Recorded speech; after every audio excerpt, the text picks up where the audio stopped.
Hello, I'm Teresa Hansen, Vice President of Global Content for Clarion Energy. Welcome to this week's edition of Clarion Energy News.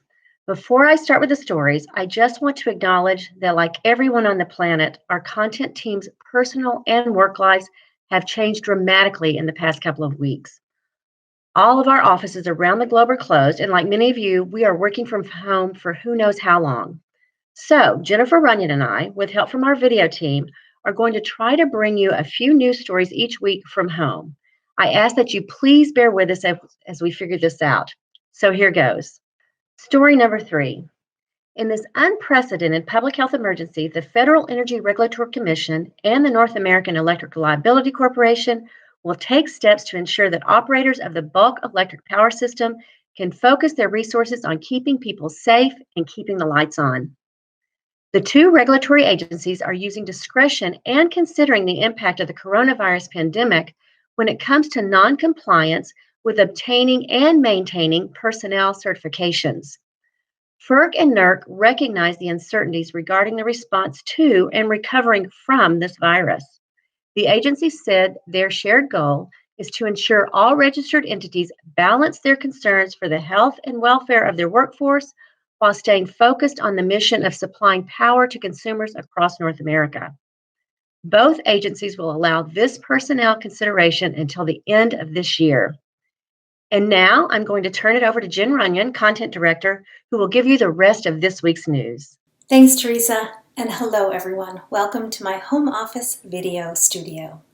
So, this week in the news, we heard aluminum producer China Hongkou Group Limited said that it's selling its coal-fired power generation assets and plans to move its manufacturing base to the Yunnan province in order to take advantage of low-cost hydropower in that region.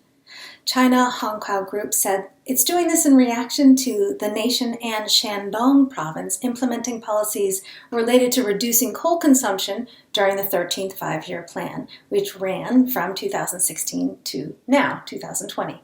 The group that believes that by moving the aluminum production to Yunnan, it will improve the operational efficiency of its existing thermal power and increase the proportion of green energy that it uses, which will in turn make it more competitive.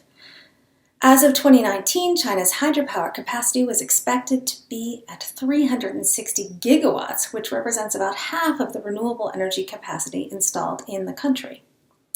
3.92 gigawatts of new hydropower capacity was installed in Yunnan in 2018. According to Reuters, the aluminum manufacturer is moving a third of its capacity to Yunnan, and the first phase of aluminum production in that region is expected to begin in late 2020. And we had some exciting news in the offshore wind sector. According to the most recent data from the Global Wind Energy Council, also known as GWEC, 6.1 gigawatts of offshore wind capacity was added to the mix in 2019. That was a record year that represents a 35.5% increase over the previous year. The total installed capacity for offshore wind is now 29 gigawatts. And GWEC is saying that its preliminary forecasts are showing that as much as 50 gigawatts could be installed by 2024.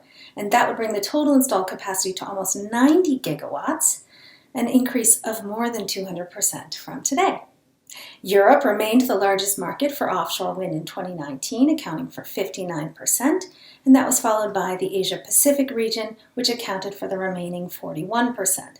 When we look at the countries, China was the overall leader in new installations for offshore wind, adding more than 2.3 gigawatts of capacity in 2019, and that was followed by the UK and Germany, who are in second and third place, installing 1.8 gigawatts and 1.1 gigawatts respectively.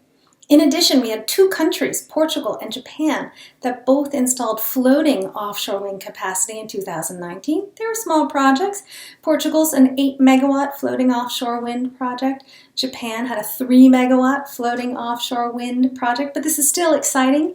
And Ben Backwell, CEO of GWEC, said, "It's exciting to see that floating offshore wind capacity was installed in 2019, as once this technology reaches industrial scale, it will open up whole new markets for offshore wind." That's all I've got for you for today. I'm Jennifer Runyon for Clarion Energy News. Thank you for watching.